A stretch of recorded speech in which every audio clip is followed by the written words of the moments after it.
গ্রামে একটি খুব সুন্দর মা লক্ষ্মী মন্দির ছিল। অনেক দূর দূরান্ত থেকে অনেক মানুষ আসত, মানত করত আর মা লক্ষ্মীকে অনেক কিছু দান করত। মন্দিরে একটি দানের বাক্সও ছিল, যেটি সবসময় টাকা পয়সা আর সোনা দানায় পূর্ণ থাকত।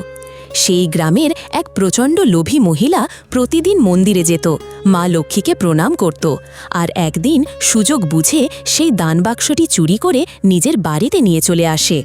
পরদিন সকলে গ্রামবাসীরা দেখে মা লক্ষ্মীর সব কিছু চুরি হয়ে গেছে। গ্রামবাসীদের মন খুব খারাপ হয়ে যায়।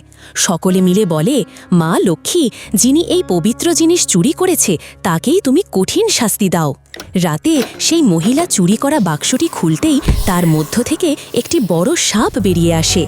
সাপটি মহিলাটিকে কামড়ে দেয় এবং সে সঙ্গে সঙ্গে মারা যায়। পরদিন সকালে গ্রামের লোকজন দেখে সেই চুরি যাওয়া বাক্সটি খোলা অবস্থায় পড়ে আছে আর তার পাশেই পড়ে আছে মহিলার নিথর মৃতদেহ।